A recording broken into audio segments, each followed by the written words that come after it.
Bonjour et bienvenue sur cette première vidéo de Zoom sur le marché. Aujourd'hui, nous allons parler de saisonnalité et de rotation sectorielle. Alors, ce premier graphique présente le S&P 500 dans une vue de saisonnalité entre la période de 2009 et de 2015.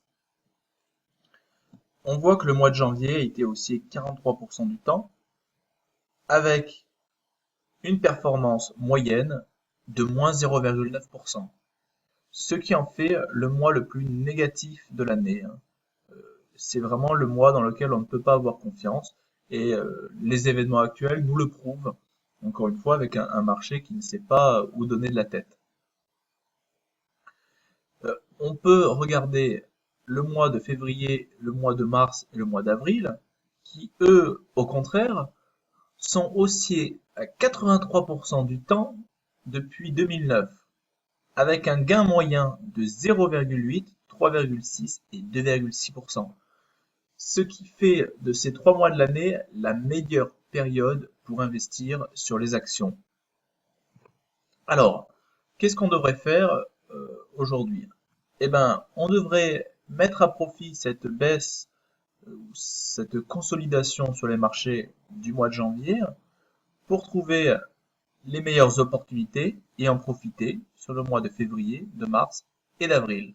Et afin de trouver ces meilleures opportunités, eh bien, nous allons regarder le prochain graphique qui nous présente un histogramme euh, représentant les 9 secteurs du S&P 500 sur la période de temps de 2014 à 2015.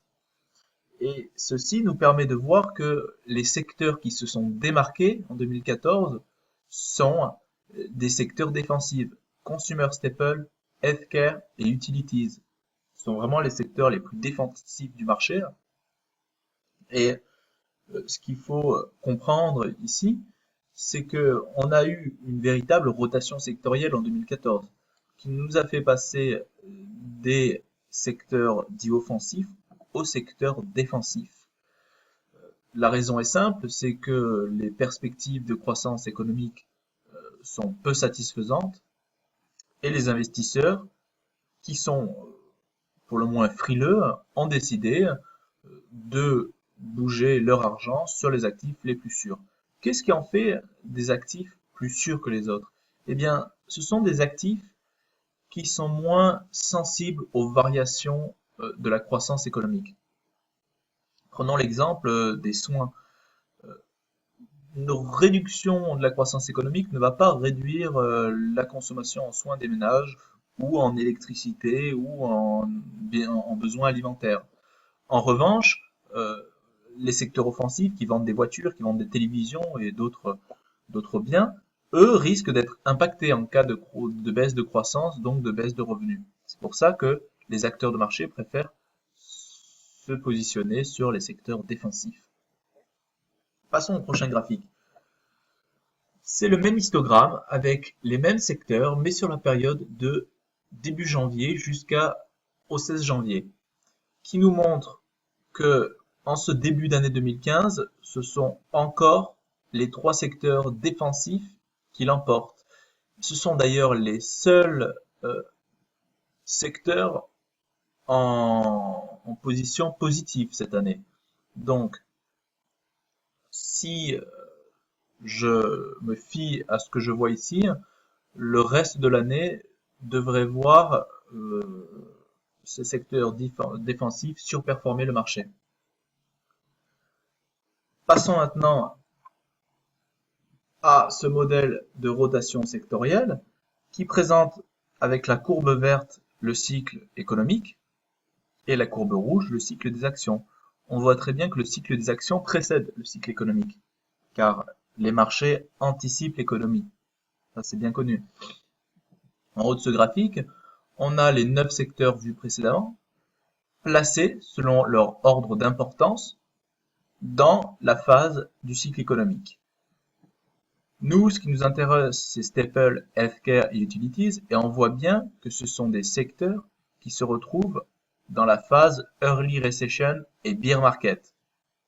ce qui nous pousse à la plus grande prudence sur cette année 2015, car tout pourra arriver si on s'en fie à ce modèle.